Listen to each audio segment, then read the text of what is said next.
My boss's daughter fired me and take my $100,000 commission, but when her mother returned, her action turned her daughter's life upside down. My name is Amanda, and I need to tell you what happened to me in recent months. I still can barely believe how everything unfolded, but I promise that every word of this story is true. I've been working for 5 years at Sinclair Software, one of the largest enterprise software companies in Austin, Texas. I'm the company's best salesperson, responsible for more than $2,300,000 in annual sales. Yes, you read that right. It's no small thing. My relationship with Janet has always been one of mutual respect. She built this company from scratch 15 years ago and knew how to recognize talent when she saw it. So, when she decided to travel to a technology conference in San Francisco for 2 weeks, I never imagined my life would turn upside down. Janet left her daughter Madison, 26 years old, in temporary command of the company. Madison had an MBA in administration from the University of Texas, but practical experience? Absolutely zero. I always arrived at the office between 10 and 10:30 in the morning.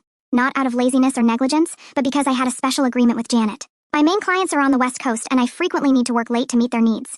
Besides, my performance spoke for itself. Year after year, breaking sales records, maintaining solid relationships with important clients, generating revenue that sustained a good part of the company. On Monday morning, I arrived as always, carrying my favorite coffee and already mentally organizing my agenda for the day. I had an important presentation to prepare for the contract renewal with Texas Tech Solutions, and I needed to review the proposals I would send to 3 potential new clients. I had barely put my bag on the table when Madison appeared like a hurricane. She wore an impeccable gray suit, blonde hair pulled back in a severe bun that made her face look even more angular, and her blue eyes shone with an authority she clearly didn't know how to exercise.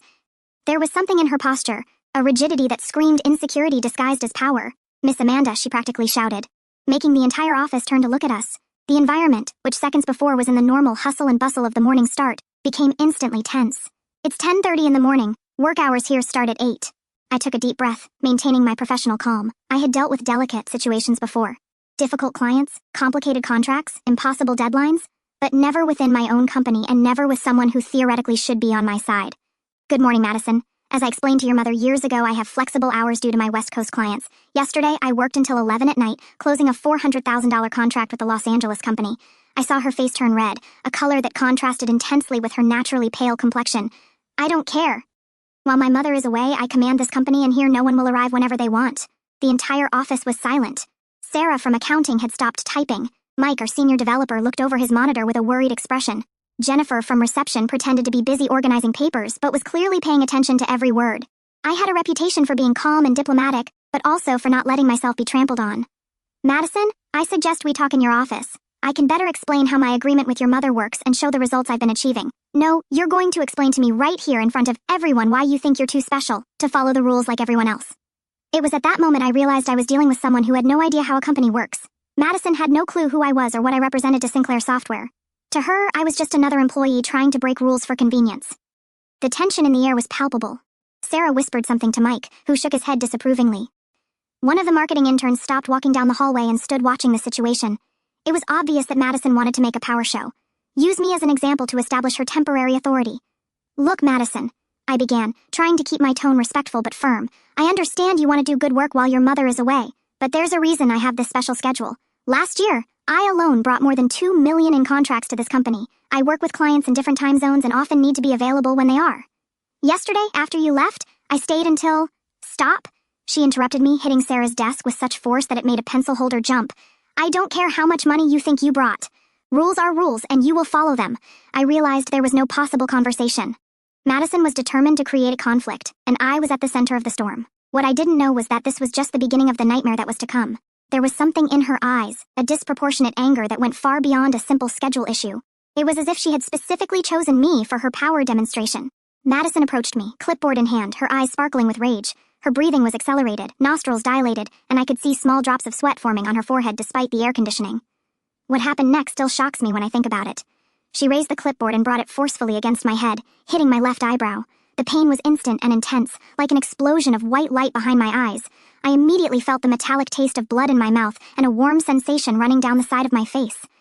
"Nobody," and I said, "nobody will disrespect my authority in this company," she screamed while I brought my hand to my face, feeling blood flow between my fingers. "You're fired. Get out of here right now." The office exploded in murmurs of shock and horror. Sarah ran to me with a box of tissues, her eyes wide. "Amanda, are you okay? This is assault. Someone needs to call the police." Jennifer had gotten up from reception, phone in hand, clearly not knowing whether she should dial 911 or not. Mike was standing, hands clenched in fists, visibly considering physical intervention. Madison showed not a hint of regret.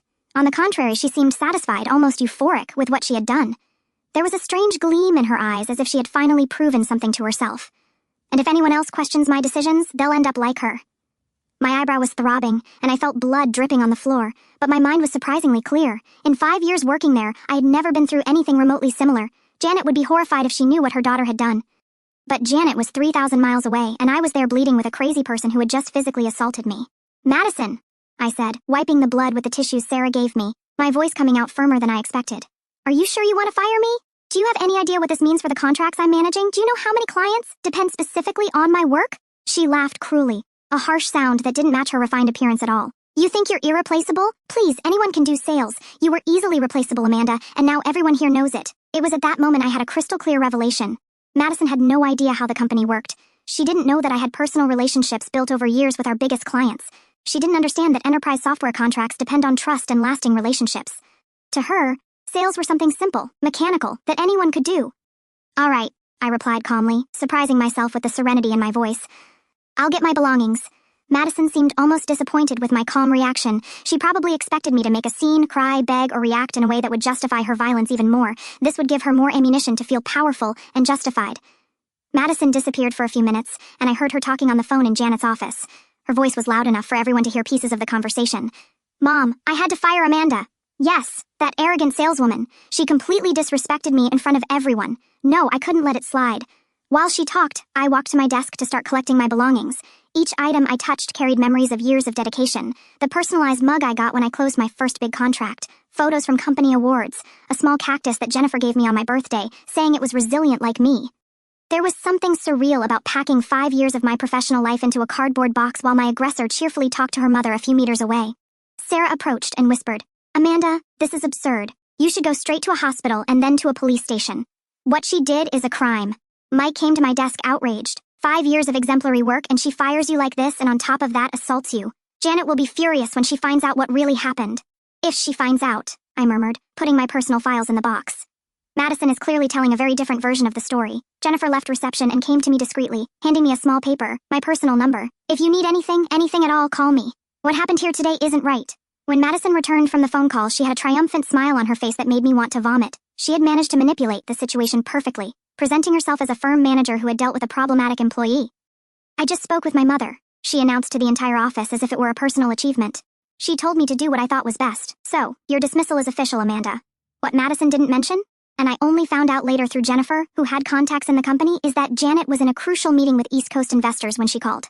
Janet had answered quickly, distracted, only hearing employee problems and need authorization to fire. Without really understanding the gravity of the situation or knowing it was specifically about me, she gave an automatic response so Madison could resolve it and she could return to her meeting.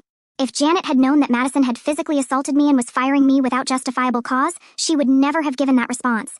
But Madison had been strategic in how she presented the situation. "You're making a very big mistake. I tried to warn one last time adjusting the box in my arms. I have contracts worth more than $1,500,000 in progress. Texas Tech Solutions signed with us specifically because of the relationship we built over 3 years. Megacorp Industries has been renewing with us for years because they trust my work. Austin Digital has a $600,000 implementation project being developed based on my specifications." "Enough." Madison cut me off, making a dramatic gesture with her hands. "Are you trying to scare me with your special relationships? Please, contracts are contracts. They won't cancel because of a fired employee. Business continues regardless of who's selling." I shook my head, realizing it was completely useless to try to explain. Madison lived in a world where she believed business worked like simple transactions without the human component that really moves the market. She saw contracts as static documents, not understanding that behind each signature were years of building trust, solving specific problems, being available when the client needed it most. "Besides," she continued, clearly enjoying having an audience, "any competent person can maintain commercial relationships. It's not rocket science." Some employees exchanged worried looks. Sarah discreetly shook her head, and Mike was visibly tensing his jaw. Everyone there knew that Madison was about to learn a very expensive lesson about how business really works. I finished organizing my desk and headed to the financial department located at the end of the hallway. I needed to settle my commission for the contracts I had closed the previous month, $95,750. It was a significant amount, the result of weeks of careful negotiation with 3 different clients, including closing deals that other company salespeople had tried unsuccessfully for months. Linda, the financial supervisor, was a 50-year-old woman who had worked at the company almost as long as Janet. She received me with a look of genuine concern and shock. "Amanda dear, I can't believe what happened. Jennifer told me Madison assaulted you. Is that true?" She looked at the cut on my eyebrow, which was still bleeding slightly. You should go to a hospital. I'm fine, Linda. I just want to resolve this and get out of here as quickly as possible. I'm here to receive my pending commission from the contracts closed last month. Linda consulted the computer, her fingers flying over the keyboard with the efficiency of decades of experience. Everything's correct here. $95,750. 3 contracts. Texas Tech, $42,000. Megacorp, $31,000. And that new client from Dallas, $22,750. I'll prepare the check right now. While Linda prepared the documentation, I allowed myself to feel a moment of pride. These were impressive numbers representing not just sales, but real solutions I had developed for specific problems of each client. Each of these contracts had a story, a need I had identified and met. That's when Madison appeared at the financial department door as if she had followed me. There was something predatory in the way she had moved silently down the hallway to reach me. Wait there, Linda. You're not giving her any check. Linda looked at her confused, her eyebrows frowning. Madison, these are commissions for contracts she closed. It's money she legitimately earned. Everything's documented here. It was, Madison corrected arrogantly, crossing her arms and partially blocking the door. But employees fired for insubordination lose the right to pending commissions. It's a new rule I'm implementing. I felt my blood boil but kept my voice controlled. What new rule? This doesn't exist in my contract or in company policies. Where is this written? It exists now, she said with a cruel smile that revealed her perfectly aligned teeth. My company? My rules? It's an executive decision I'm making to protect the company's interests. Linda was visibly uncomfortable, her hands hesitating over the keyboard. Madison, I really don't know if I can do this. It would be good to consult legal first, or at least have this in writing. Commissions are acquired rights of the employee. Linda, Madison spoke with a tone of barely disguised threat, approaching her desk. Are you questioning my authority too? Because I can very well implement more changes in the company, starting with a complete restructuring of the financial department. It was pure and simple blackmail. Linda was 49 years old, had 2 teenage daughters, a mortgage, and an elderly mother in an expensive nursing home. She couldn't afford to lose her job, especially not in an uncertain economy, and at her age to get a new equivalent position. She looked at me with an expression of apology and helplessness that broke my heart. Amanda, I'm really sorry. You know I respect you enormously, but I'll have to follow her orders. At that moment, something definitively broke inside me. It wasn't just anger at the financial injustice, but a crystal clear understanding of who Madison really was and what she was capable of doing. She wasn't just abusing temporary power. She was creating a toxic environment, using fear to control people and destroying work relationships that took years to build. All right, I said calmly, taking my box and adjusting it in my arms. I understand the situation perfectly, Linda, and I understand you too, Madison. Madison seemed almost disappointed with my calm reaction. She was clearly expecting me to make a scene, cry, beg, or try to argue more. This would give her more ammunition to feel powerful and justified in her actions. Great. Good that you finally understood how things work here, she said, moving away from the door with a theatrical gesture. Linda, also prepare the termination documents. I want everything official today. I walked to the exit carrying my box of belongings, feeling the sympathetic looks of my colleagues. The office had become strangely silent, as if everyone was processing what they had just witnessed. Sarah gave me a quick hug when I passed her desk, whispering, "This won't stay like this, Amanda. Somehow the truth will come out." Mike waved discreetly, and I could see he was visibly shaken. Jennifer followed me to the elevator, checking that no one was looking before speaking. "Amanda, what happened here today was absolutely unacceptable. If you need witnesses for anything legal, you can count on me." While waiting for the elevator, I felt Madison watching me from afar, leaning against the wall with crossed arms like a predator admiring its downed prey. She had gotten exactly what she wanted: humiliate the company's most successful employee, steal her legitimately earned money, and show everyone that she was in absolute command. But what Madison didn't know was that by treating me that way, she had released something inside me that I didn't even know existed. For 5 years, I was a loyal, dedicated employee who always put the company's interests above my own. I worked on weekends, stayed late, built solid relationships, thinking exclusively about the good of Sinclair software and the growth of the company I respected. Now, for the first time in my professional life, I was going to think exclusively about myself. The elevator arrived and I entered, holding my box of belongings. When the doors closed, I saw the reflection of my face in the polished steel. The cut on my eyebrow had stopped bleeding, but would leave a mark that would remind me every day of how I was treated unfairly by someone who had no notion of the value of the work I did. Arriving at the parking lot, I put the box in the trunk of my Honda Accord and sat in the driver's seat. For a few minutes, I just breathed. The adrenaline was starting to pass, and I felt a strange mixture of anger, relief, and something I can only describe as clarity.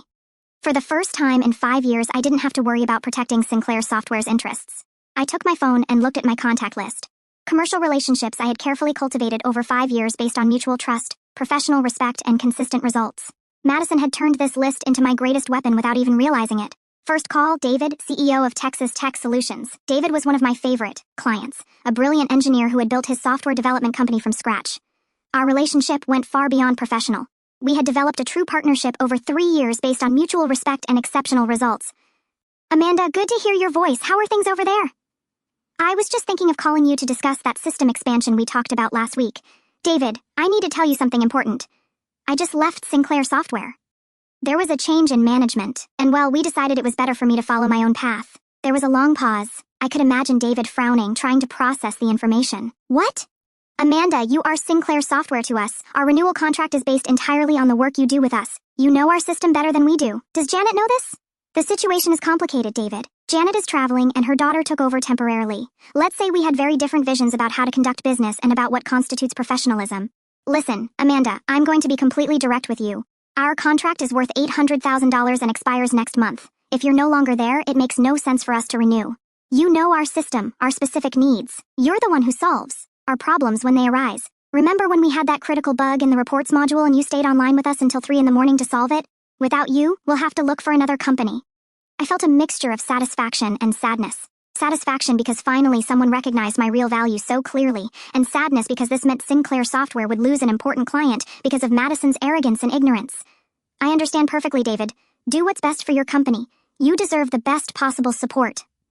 Amanda, can I ask you something? Do you already have plans for where you're going to work? Because if you're interested, we'd love to talk about a direct consulting position with us. I smiled for the first time that day. I'm still evaluating my options, David, but thank you for the offer. After hanging up, I called Marcus, IT director at Megacorp Industries.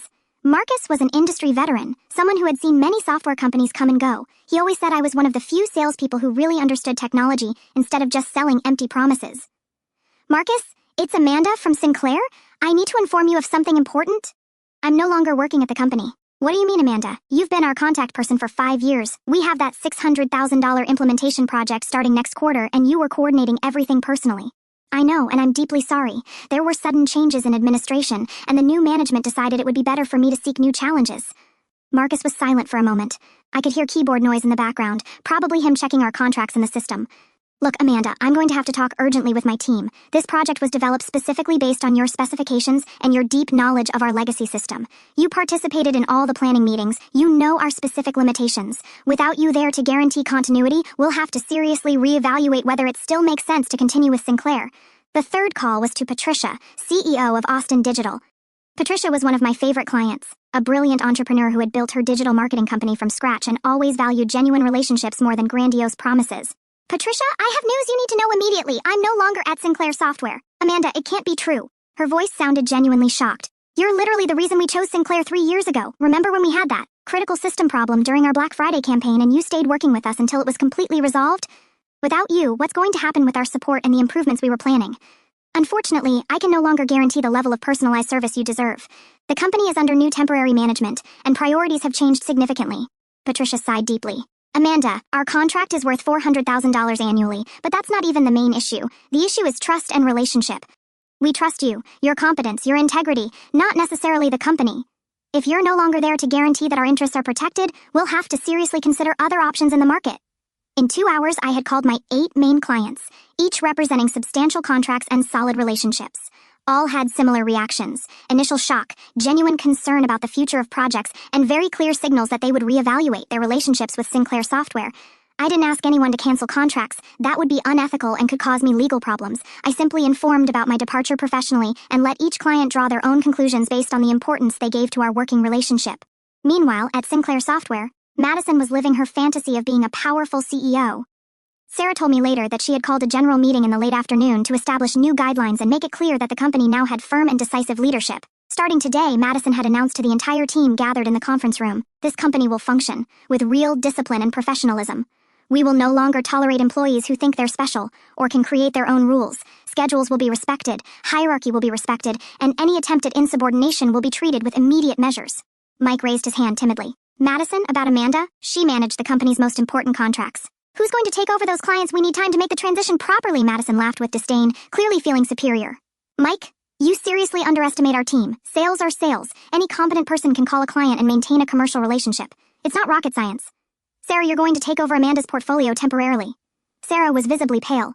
Madison, I've worked in accounting for 7 years. I have no experience with sales, much less with the specific clients Amanda served.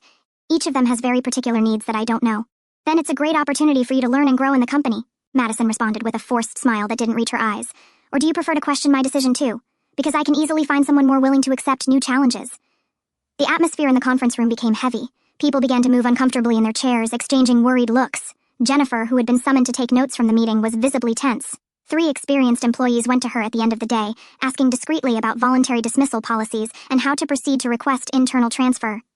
Madison continued her autocratic presentation. In addition, I'm implementing new rules to ensure maximum productivity. Lunch break will be reduced to 30 minutes. Coffee breaks are suspended indefinitely. And any employee who needs to leave early for personal reasons must compensate the hours on weekends. A murmur of discontent ran through the room. These were drastic changes that went against years of corporate culture established by Janet, who always prioritized the balance between personal and professional life as a way to keep employees motivated and productive. The next morning, Madison arrived at the office at 7:30, an hour and a half before normal time, feeling confident and powerful. She had spent the previous night planning other improvements she would implement, including a productivity monitoring system that would involve detailed daily reports from each employee. This feeling of absolute control lasted exactly 45 minutes. The first phone call was from David from Texas Tech Solutions. Madison answered personally, thinking it would be a perfect opportunity to show her competence and establish a direct relationship with an important client. Miss Madison, this is David, CEO of Texas Tech Solutions. I need to speak urgently about our renewal contract. Madison straightened in her chair, assuming her most professional and confident tone. Of course, Mr. David. It will be an immense pleasure to work directly with you. I'm personally taking over all the company's big clients to guarantee the highest level of service. Actually, that won't be necessary. We're canceling the contract. Without Amanda, it simply doesn't make sense for us to continue with Sinclair Software. Madison was silent for a few seconds, processing what she had just heard. Mr. David, I'm sure we can offer exactly the same level of service you were receiving. We're a solid company with a very competent team. Sorry, Miss Madison, but our decision is absolutely final. Amanda wasn't just our salesperson, she was our technical consultant, our bridge with the company, someone who deeply understood our systems and needs. Will wind down in the next 30 days as provided in the contract. The second phone call was from Marcus. 20 minutes later, Madison was still trying to process the first call when the phone rang again. Miss Madison, this is Marcus from Megacorp Industries. I need to inform you that we're canceling our $600,000 implementation project. Mr. Marcus, please let me explain that we have an excellent team that can continue the project exactly as it was planned. Miss Madison, with all due respect, you have no idea how it was planned. Amanda participated in months of meetings with us, knows our legacy system, understands our specific limitations. Without her, we'd have to start from scratch with someone else, and frankly, we don't have confidence that anyone else in your company has the same level of technical knowledge and commitment. The third call was from Patricia. After her 2 more companies in 4 hours, Madison had received cancellation calls representing a total loss of $4,200,000 in contracts. Madison was in absolute panic. Her hands were trembling as she tried to take notes of the lost values. The arrogant confidence of the morning had transformed into pure desperation. She began calling some clients back, offering substantial discounts, free additional services, anything to make them change their minds. Mr. David, we can offer 20% discount on the renewal value. Miss Madison, it's not a matter of price, it's a matter of trust and technical competence. How about 30% discount and free implementation of 2 extra functionalities? Our decision is final. Thank you. But the answer was always the same. Our relationship was with Amanda, not with the company. Without her, we don't have confidence in service continuity. Amanda understood our needs in a unique way. That's when Madison began desperately blaming the other employees. During an emergency meeting called at 2 in the afternoon, she exploded. You sabotaged on purpose. Someone here said something harmful to those clients. I want to know who it was. Sarah, who was desperately trying to understand the complex client portfolio she had inherited without any training or preparation, raised her hand nervously. Madison, I think you're not understanding how long-term commercial relationships work.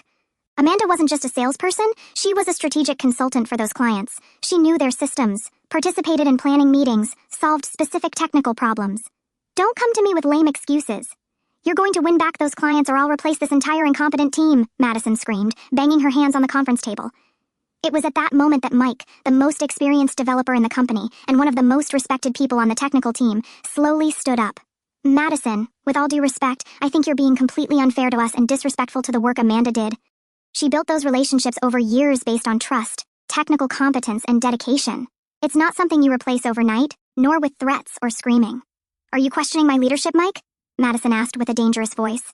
Mike looked around the room, seeing the faces of fear, desperation, and frustration of colleagues he had respected for years.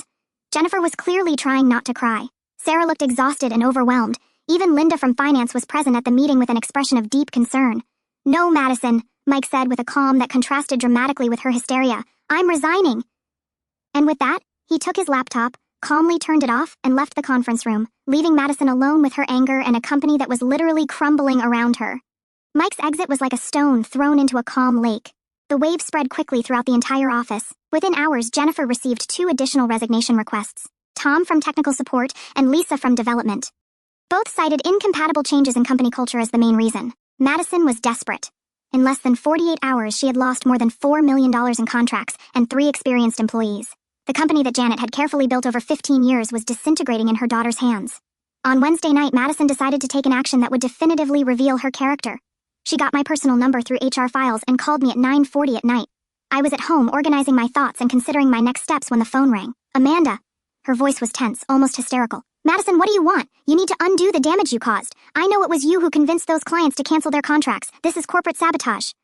I took a deep breath, keeping my voice calm and controlled. Madison, I simply informed my ex-clients, that I was no longer at the company.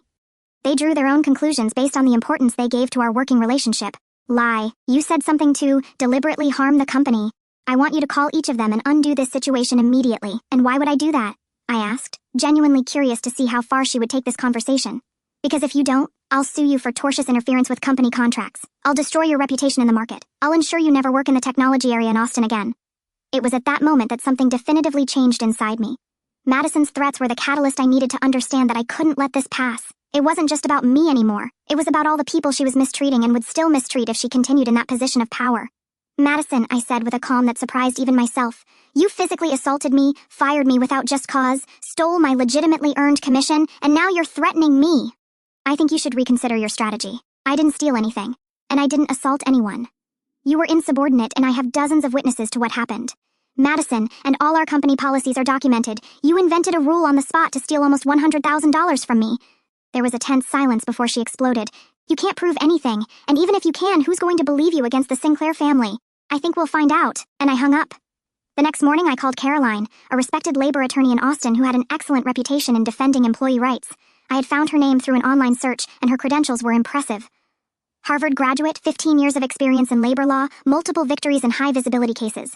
Caroline received me in her office on Thursday morning. She was a woman in her early 40s, perfectly arranged gray hair, who radiated competence and confidence. Her office was full of law books and award certificates. But what impressed me most was the genuine attention she paid to my story. Amanda, let me see if I understood correctly, she said after I finished reporting the events. You were physically assaulted at the workplace, fired without just cause, had wages improperly withheld, and then were threatened by phone. Is that right? Exactly. And I have multiple witnesses for all these events. Caroline made some notes on a legal pad. How many people witnessed the assault? The entire office. At least 15 people saw Madison hit me with a clipboard and the wage withholding. Linda from finance can confirm that Madison invented a rule on the spot to steal my commission of almost $100,000. Caroline nodded, her eyebrows rising slightly. Amanda, I'm going to be direct with you. This is one of the clearest cases of labor rights violations I've ever seen. We have documented physical assault, termination without just cause, improperly withheld wages, hostile work environment, and now post-employment intimidation. Any one of these points alone would be sufficient for a lawsuit. Together, they form an extremely solid case.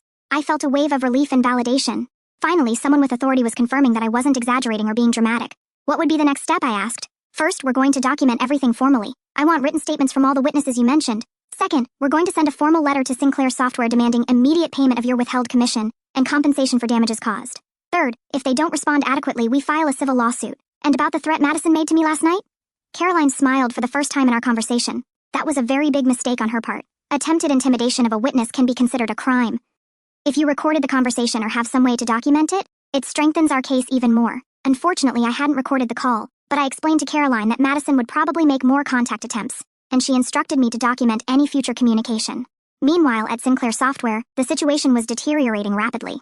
Sarah told me later that Madison had become even more controlling and paranoid. She implemented a system where all employees had to report their activities hour by hour. She prohibited personal conversations during work hours and, more bizarrely, hired a security company to monitor suspicious activities in the office. The company was also facing enormous practical problems. Without Mike, Tom, and Lisa, the technical department was severely reduced.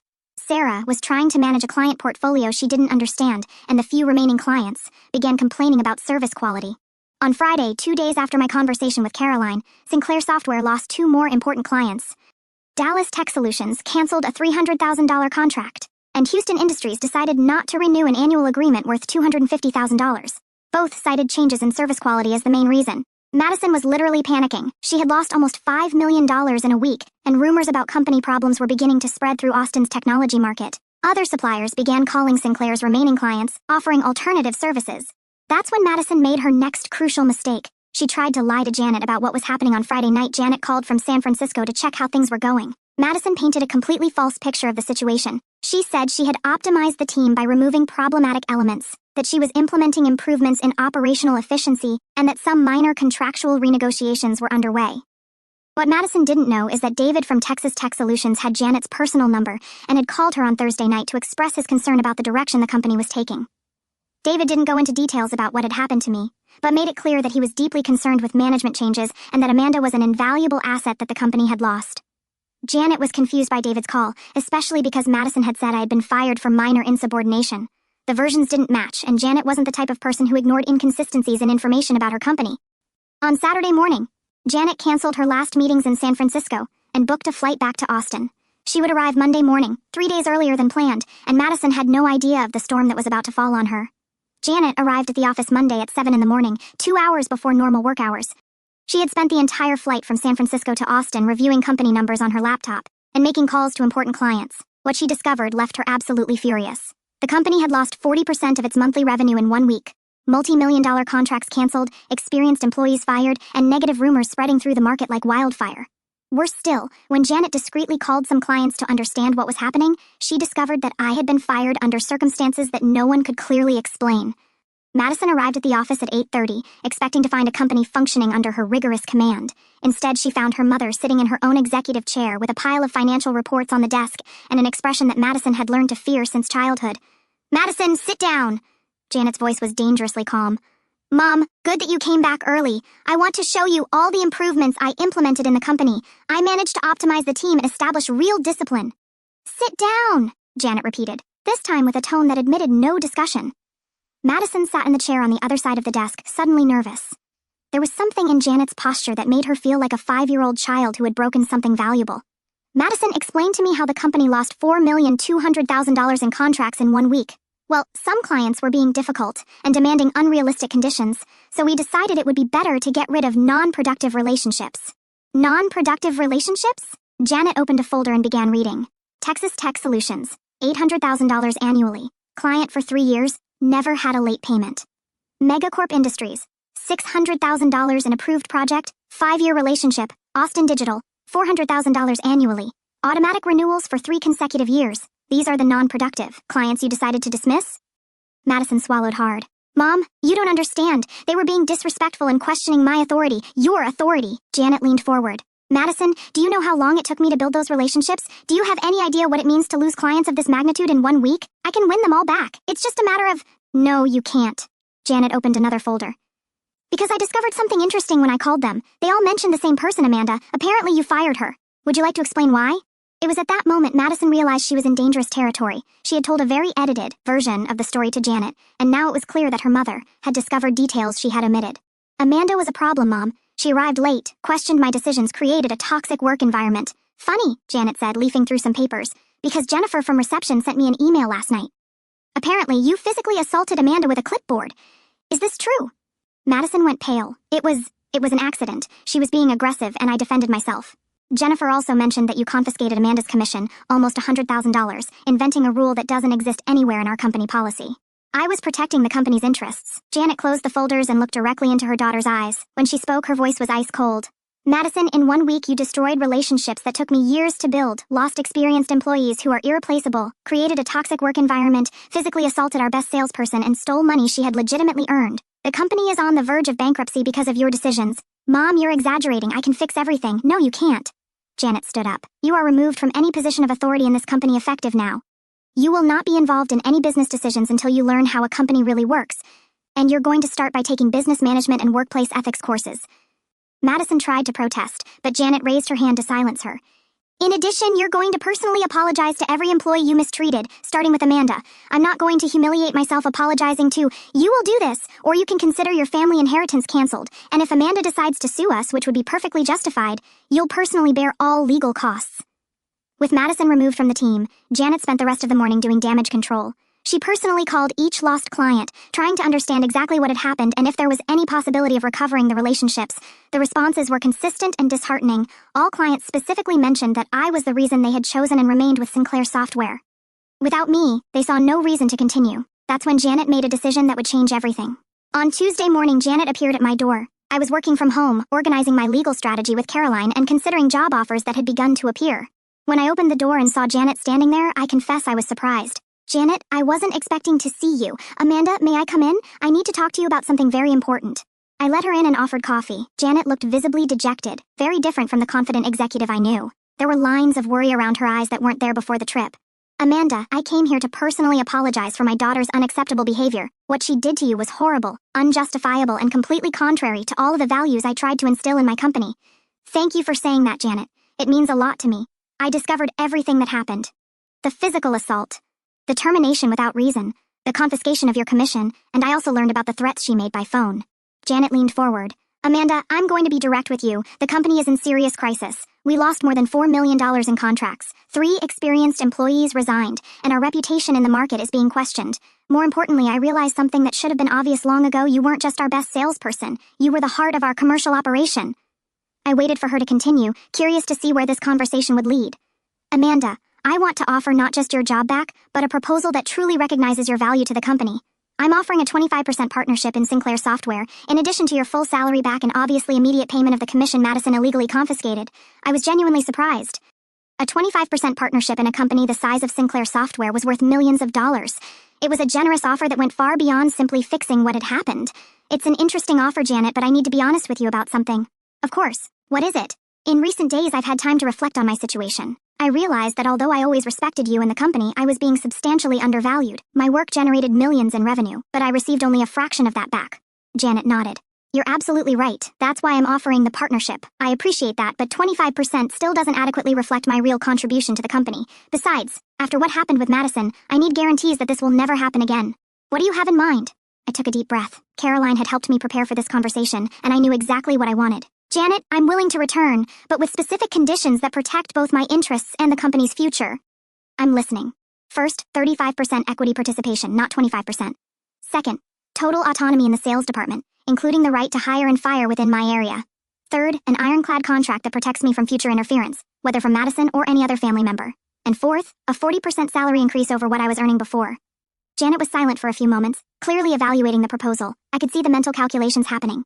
The value of the partnership, the cost of the salary increase compared to the cost of continuing to lose clients and trying to rebuild the company from scratch. "Amanda," she said finally, "considering that the company is on the verge of bankruptcy without you and that winning back those clients alone is practically impossible, I accept all your terms." She extended her hand to me. "Partner." I smiled and shook her hand. "Partner." On Wednesday, I returned to Sinclair Software, not as an employee, but as a minority partner, with 35% participation. The difference in how I was received was immediate and notable. Jennifer greeted me with a genuine smile of relief. Sarah practically sighed with happiness seeing me, and Linda from finance discreetly gave me a quick hug. "Amanda, so good that you're back," Sarah said. "I was trying to manage your client portfolio, and it's impossible. Each client has specific needs that I simply don't know. My first task was to win back the lost clients. I started by calling David from Texas Tech Solutions. "David, it's Amanda. I know you canceled the contract with Sinclair Software, and I don't blame you one bit. But I'd like to inform you that there was a significant change in the company. I'm now a partner in the company and have total autonomy over the commercial department." "Amanda, what a dramatic change. Does this mean you have control over how our projects are managed?" "Exactly. Besides, I implemented new protocols to ensure that service quality not only returns to the previous level, but is even better." "Interesting. Let me talk to my team. But if you're personally guaranteeing continuity and quality, we can reconsider." The calls to Marcus and Patricia had similar results. In 1 week, I managed to win back 6 of the 8 lost clients. The other 2 had signed contracts with competitors, but made it clear they would consider returning when those contracts expired. While I rebuilt our client base, Janet dealt with the legal consequences of Madison's actions. Caroline had sent a formal letter demanding payment of my confiscated commission, plus moral damages for the physical assault and inadequate treatment, to avoid a public lawsuit that would further damage the company's reputation. Janet agreed to pay a substantial settlement. Madison, in turn, was having difficulties accepting her new reality. She tried several times to create problems, spreading rumors about me in Austin's technology industry. She told acquaintances at other companies that I was problematic and disloyal, trying to damage my professional reputation. Ironically, this strategy backfired completely. Austin's technology community is relatively small, and many people already knew my reputation for professionalism and competence. When conflicting stories began circulating, Madison saying I was problematic while respected clients spoke openly about my professional excellence, people quickly realized who was lying. Worse for Madison, some executives she had approached to spread rumors were people I had worked with directly. Over the years, when David learned that Madison was trying to damage my reputation, he personally called 2 other CEOs in Austin to tell the true story of what had happened at Sinclair Software. The shot backfired spectacularly. Instead of damaging my career, Madison's attempts to defame me only consolidated my reputation as a competent professional who had been unfairly treated and who had reinvented herself impressively. With my new partner position, I implemented significant changes in the company. First thing, I hired back Mike, Tom, and Lisa, offering all substantial raises and contractual guarantees that they would never again be subjected to the type of treatment they had received. All accepted to return, relieved to see that the company would again have competent leadership. Second, I completely restructured our client service process. We created a system where each important client had a dedicated account manager, but also a backup team that knew their specific needs. This would ensure we would never again be vulnerable if a key employee left the company. Third, I established a continuous training program for the entire sales team, ensuring everyone understood not only our products, but also the specific needs of different types of clients. The results were impressive. In 3 months, we not only recovered the lost clients, but also closed contracts with 5 important new companies. Our quarterly revenue was 20% higher than in the same period the previous year. More importantly, the work environment at the company was completely transformed without the toxic atmosphere Madison had created. Employees returned to being productive and creative. Jennifer told me it was like the company had started breathing again after months of tension. Janet, in turn, was impressed with the results and clearly relieved to have made the right decision. During one of our weekly partner meetings, she told me, "Amanda, I realized I should have offered a partnership years ago. You were always the heart of this company, but I was so focused on maintaining family control that I didn't adequately recognize your contribution." 6 months after my return, I received an unexpected call.